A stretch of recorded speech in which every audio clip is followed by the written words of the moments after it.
Oh shit, are we rolling? When they take it for a test drive. That's what I'm kind of... Alright, I'm watching Mopar Boss 99's video. This is for you there, friendo. He changed his channel name to CLBFTruckGuy. Canadian long boner fucker truck guy. I'm guessing that's what that stands for. Who knows? He asked me a question. I didn't want to leave a comment. I figured I'd make a video. It's been a while, and well, I got a lot to say. Okay, you asked my opinion on my General Motors diesel-powered pickup. There's about a 4-year span I was looking at replacing my green truck, my 2010 F350, and I was going between Ram and Ford.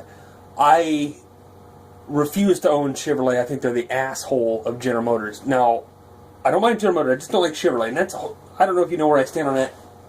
That's a whole nother frickin' video if I ever do that. But General Motors, you know, whatever. And GMC I like.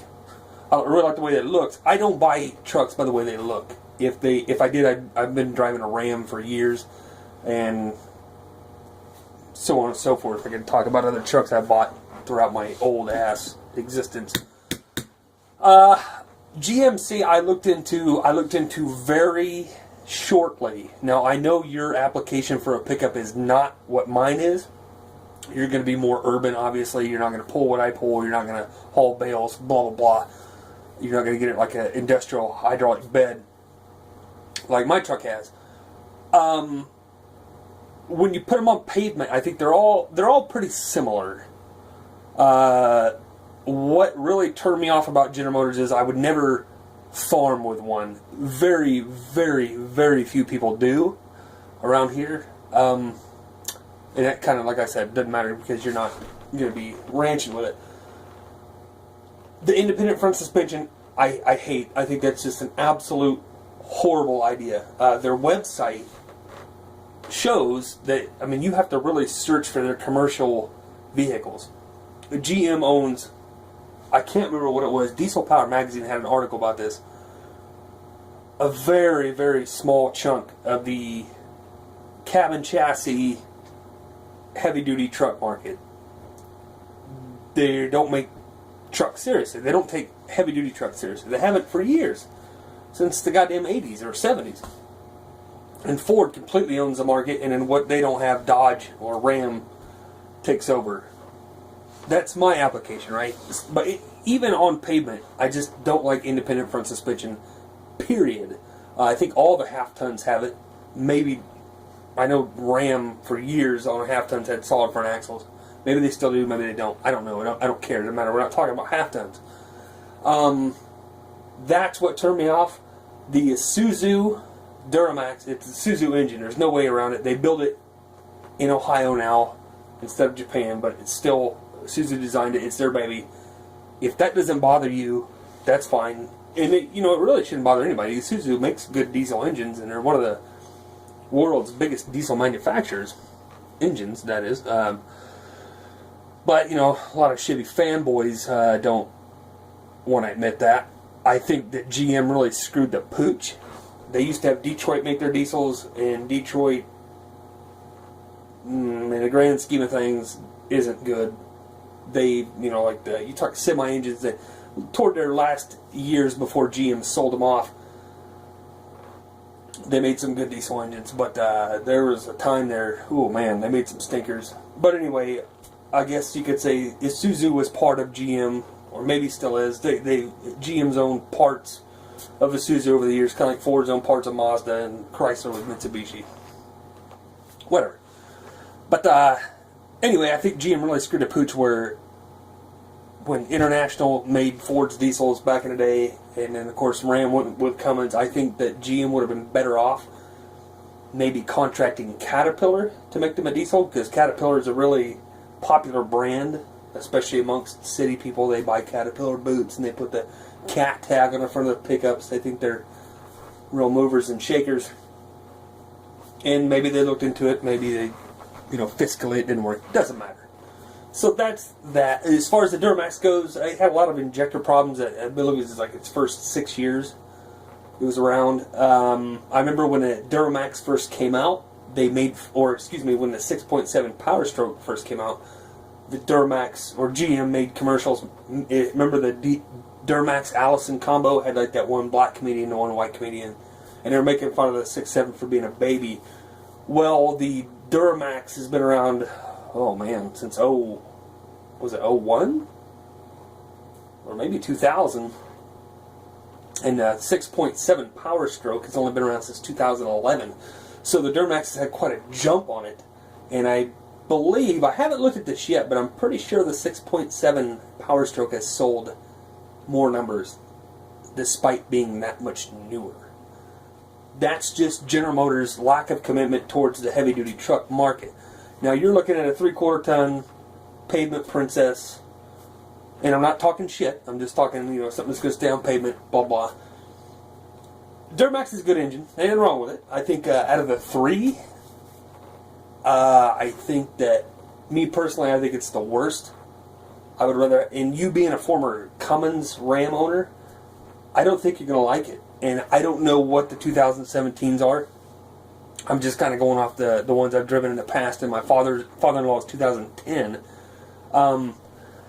It gets pretty lousy fuel mileage. It's a 1-ton crew cab with a flatbed on it, but the flatbed is aluminum, so it's not as heavy as it could be. We took it to Hayes here a while back, which is about an hour away, give or take.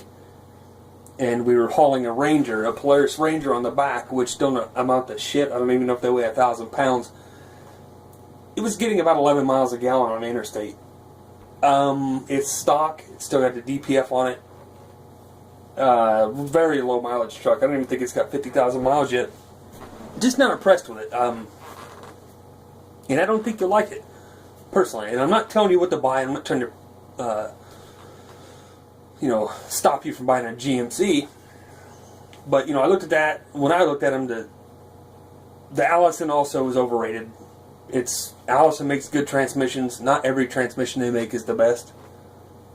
I can't remember the nomenclature of the transmission they put behind the 6-liter and the 6.4, but it's much better than the Allisons in terms of taking horsepower. The amount of horsepower and... So if you were to tune it, now they got a 6-speed behind that 6.7 Power Stroke. I don't know how that transmission compares to the old 5-speed behind the 6.0s and 6.4s. But if you were to put serious power, you'd have to do a lot of work to the Allison, to where I think the torque flight transmission that Ford had would take up to like 600 horsepower before you had to beef it up. Rear end suspension, all that crap, GM, they kind of go for the quiet cab, the smoother ride. They're more refined. I don't know. That's just what I think about General Motors, and I'm not saying that you'll hate them, but I just personally think that coming from owning Cummins, I don't think you'll like it as much. And I know the 6.7 ain't a 5.9, 12 or 24 valve, but I've driven them all, and I just think, But then again, 3/4 ton pickups, who knows? What the hell else was I going to say? Let me read your comment before I forget something while I'm making a video. You say, what's your opinion on the Duramax? I guess that's about it. And like I said, things could have changed. I know my father-in-law's 2010, stupid little things to where you could tell it's an Isuzu. You could tell it's Japanese. They just do things differently. Whether it's good or bad, it doesn't matter. That's all, your opinion.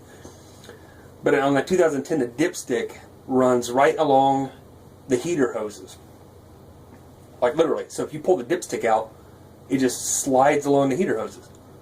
I might have mentioned this in a video before, but so if the heater hoses are dirty, you get dirt on a dipstick, you have to hold it back. It's not that big a deal, but it's just stupid.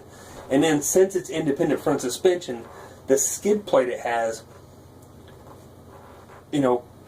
protects what it's supposed to be protecting, but there's a bunch of holes in it. So the oil pan's kind of got like a horseshoe in it to go over this independent front suspension, which I don't like because you can't get all the oil out of it unless you, have one of those pumps to suck the oil out, and then it'll hit that skid plate and spreads out, and it just drips holes everywhere. And like I said, that could have changed, because that's a goddamn 7-year-old pickup. But that little shit like that drives me nuts.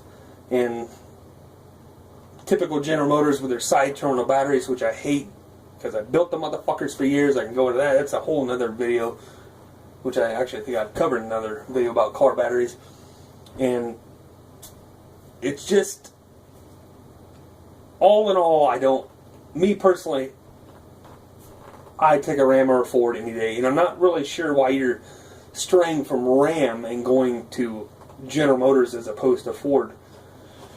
But, hey, anyway, I'll stop rambling. I'm already up to goddamn 11 minutes. That's my 2 cents. And, I didn't want to cram all that in a comment.